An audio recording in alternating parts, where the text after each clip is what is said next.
Right, so now we are up to chapter 4 in Thomas Pynchon's The Crying of Lot 49, which is a much shorter chapter than chapter 3, which I think is about 40 pages, and it's only 20.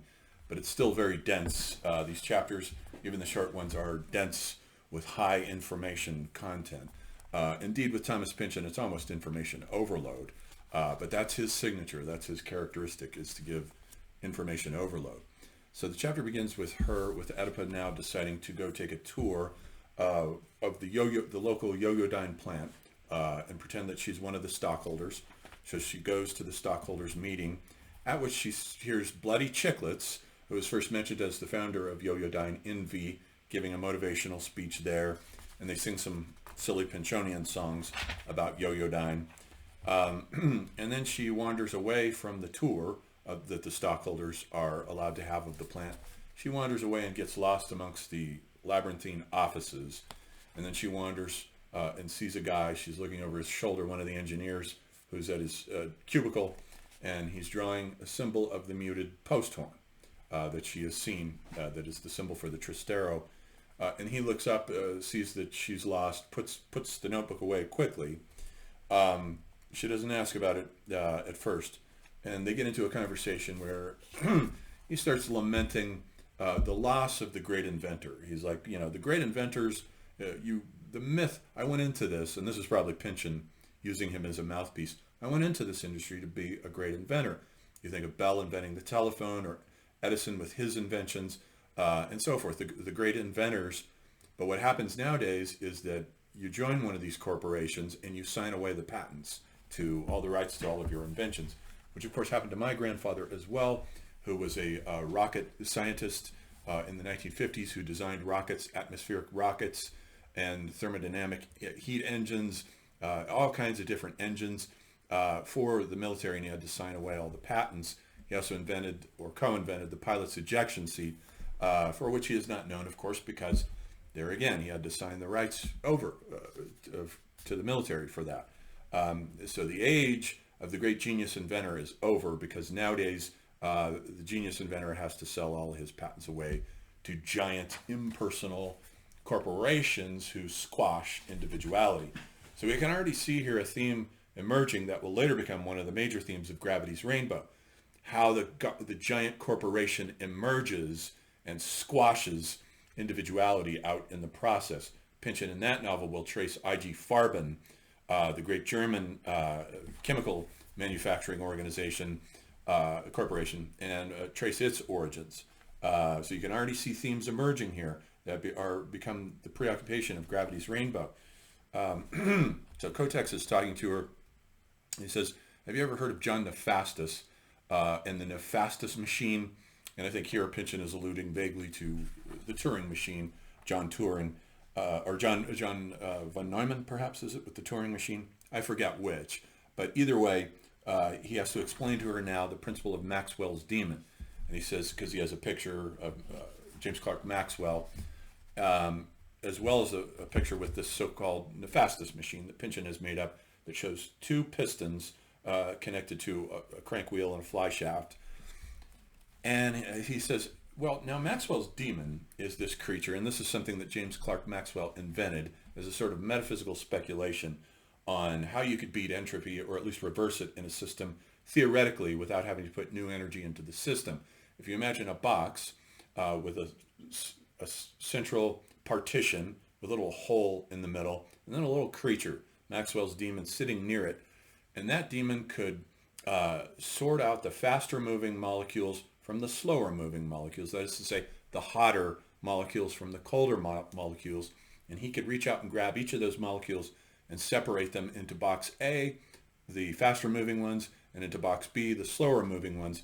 Then he could recreate a difference engine. He could recreate a thermodynamic potential between hot and cold that would allow you to reverse entropy and restart the engine, with the tension between opposites, which we saw in the play was the tension between the Squamuglia faction and the Fagio faction that wiped each other out in a display of thermodynamic equilibrium. That's a maximum entropy. So in a way, Pynchon will at least hypothetically cast Oedipus in the role of a Maxwell's demon, One of the opening line of the book, in fact, refers to this sorting out. She says to Kotex, who says that sorting theoretically isn't work, mental sorting isn't work, not in the sense in which heat engines are concerned in thermodynamics. And she says, sorting isn't work? Tell that to the post office. And at the beginning of in the first line, it says, Pearson Verarity, a California real estate mogul who had once lost $2 million in his spare time, but still had assets, numerous and tangled enough to make the job of sorting it all out more than honorary. So in a way, Inverarity has cast Oedipa in the role of a kind of theoretical Maxwell's demon. Can she reverse entropy here? And we don't know how much of this is a scheme on the part of Inverarity to sort of play a game with her, or whether she's imagining all of this.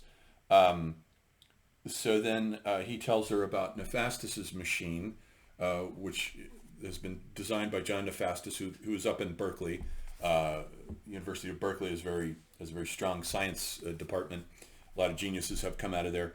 And the machine apparently consists in the fact that the person has to be confronted with the two pistons and has to telepathically focus on a James Clerk Maxwell photograph, and then telepathically try and get one of the pistons to move.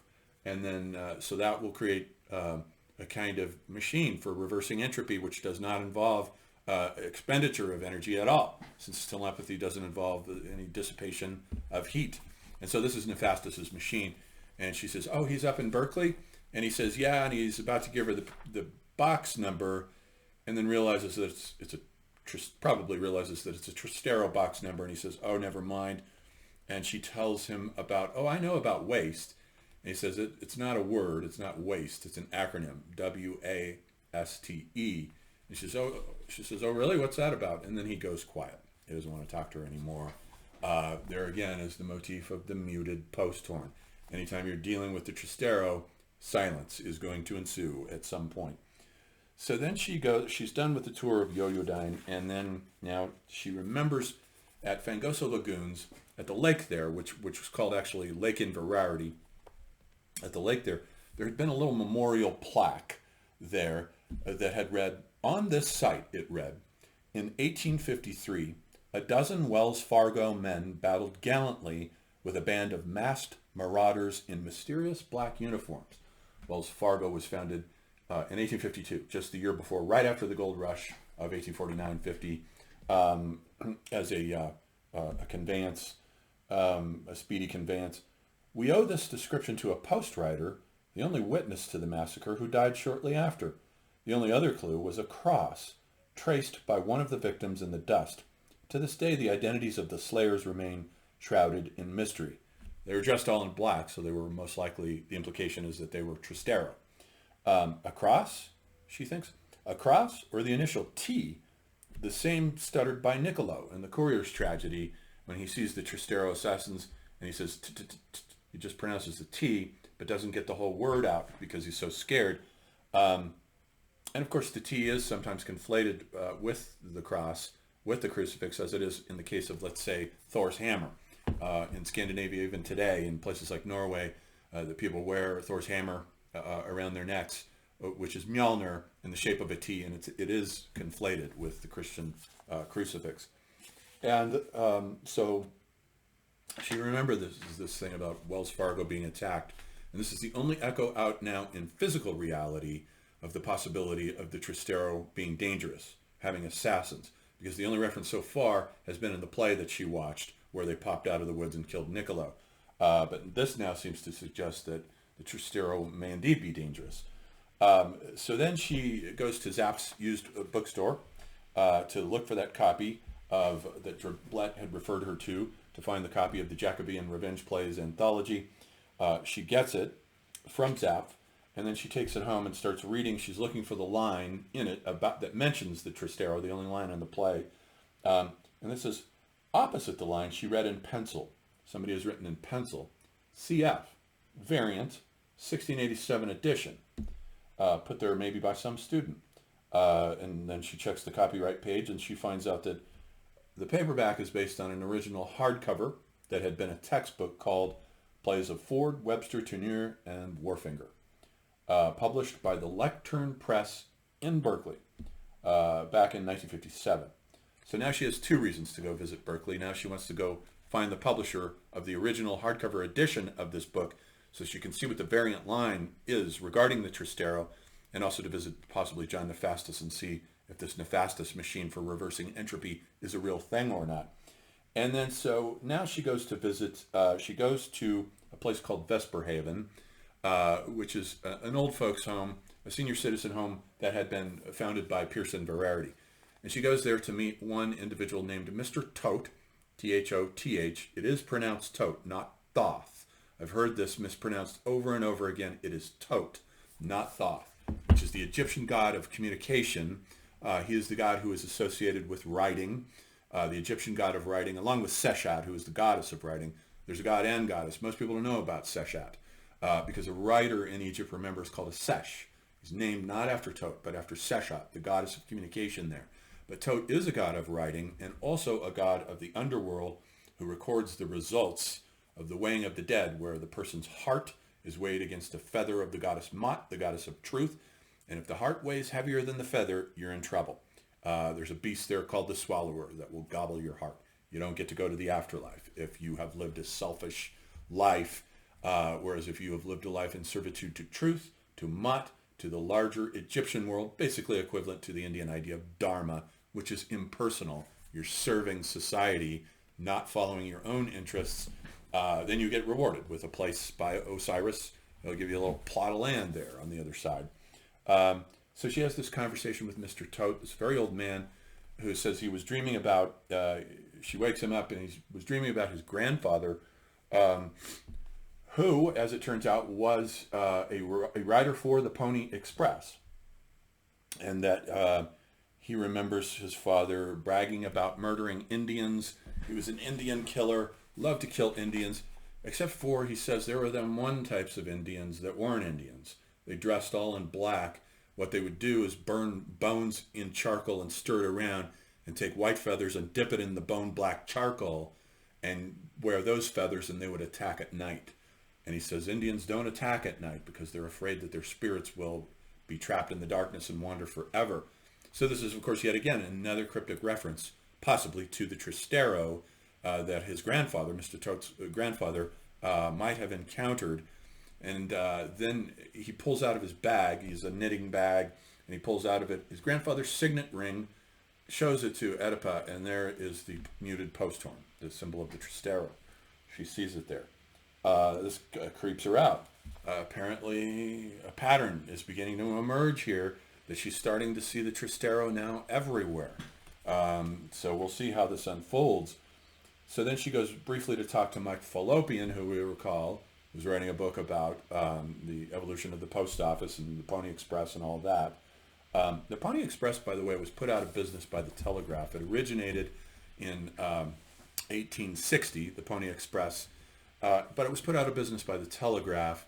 And that makes me think of Paul Virilio's distinction, who's one of the great French media theoreticians on all things technological, who talks about there are two different revolutions that take place in the 19th century as it siegs into the 20th, the communications revolution and the transportation revolution. The transportation revolution begins with horses, and then it moves from horses eventually to the railroad, then to the automobile, then in the 20th century to airplanes and rockets eventually. That's what Virilio calls the dromosphere, the sphere of physical conveyances that move the body around through space. But then there's, alongside that, the communications revolution, which moves not the body through space, but the mind. Thoughts are moved through space, starting with the telegraph in the 1830s, which, as we have seen here, put the Pony Express out of business, and then evolves into the radio, the telephone, and eventually, of course, the computer and the internet. So we've had these two revolutions that have taken place in tandem ever since about the middle of the 19th century and all through the 20th. So she asks Mike Fallopian, and he's of no help at all. He doesn't know anything about, he says he doesn't know anything about anything like the Tristero, no private couriers to his knowledge. And then so she ends up here at the end of the chapter meeting one Genghis Cohen, which is of course a play on Genghis Khan. Genghis Cohen, who is the philatelist that Metzger has hired to handle Inverary's stamp collection. And this is this is my favorite part of this chapter and one of the best parts of the book, where he's talking to her about these rare stamps. And by the way, you can look these up now. You can pull them up on Google Images, and these stamps will come up. They are real stamps. And at first he's talking about, he pulls out a Pony Express commemorative stamp, which is, I think, dated 1940. Pull that stamp up, it's real. A 1940 commemorative stamp for the Pony Express. It shows the founding date, 1860, and the year, 1940. It's an 80-year anniversary of the Pony Express, and the stamp shows a Pony Express rider coming out of a fort, which is exactly how Pynchon describes it, so it's a real stamp. But Cone says he swabs the stamp, puts some benzene on it, and makes visible a watermark on the stamp, which shows, again, the Tristero's muted post horn. And Tristero's, Oedipus is like, that's strange. She doesn't yet tell him about her encounters with the post horn. But he then pulls out a German stamp. This is also a real stamp that you can look up, which is a 1/4 stamp, 1/4, in the middle of it, a Freimarke. And on the side of it, it says Turn und Taxis. It's the Turn und Taxis postal system. It's inscribed on the side. And in each corner is a bugle horn, a single loop bugle horn, but it's not muted. And Oedipus realizes that the Tristero's muted post horn means that they were trying to mute the Turn und Taxis monopoly, the postal monopoly, all along. So he shows her this stamp, and he tells her that the Turn und Taxis postal service that originated in Germany, of course, it was the European postal carrier for centuries, going all the way back to about the year 1200 or so, down to 1867 when Bismarck bought them out. So they had a long run as the official postal carrier of Europe. And then so he shows her these stamps, and then he says, but now look more closely at this Pony Express stamp. And he shows it to her again, and he shows her that there's a tiny black arrow that someone has inscribed as a little flaw on the stamp. He says, it's a counterfeit stamp. And she says, well, then that makes it worthless, doesn't it? And he's like, no, not necessarily. There's actually a whole tradition of collecting counterfeit stamps as well. And then he tells her that sometimes he has encountered deliberate errors on stamps that someone appears to have made deliberately. He says that there's a Lincoln stamp that was issued, for example, in 1954, on which, and I think it's a 4-cent Lincoln stamp. You can also pull that up, although it doesn't have the flaw that Pynchon ascribes to it here, where it says not U.S. postage, but U.S. potsage, which alludes back to chapter 3, when she had first received a letter from Mucho Mas, where it said, report all obscene mail to your U.S. potsmaster. And she says, well, an 800-year conspiracy of fraud with making fake stamps. So the Tristero have been doing this apparently all along, this counterforce that they represent, just like the counterforce in Gravity's Rainbow. It's the counterforce to the firm. There's always an opposition, a counterforce to the prevailing arborescent monopolistic force in a Pynchon story. And so he shows her these, and then finally she then tells him about the acronym for waste and about how many examples of the muted post horn she has seen on the latrine in the ladies' room, and that Stanley Kotex was scribbling on a pad, and that she had also seen on the signet ring of Mr. Thoth. And suddenly he clams up. He doesn't want to talk anymore. There's the muted post horn, once again muting the mouth. And that's as far as he's going to take it. So that's chapter 4 of Thomas Pynchon's wonderful short but very dense and complex novel, The Crying of Lot 49.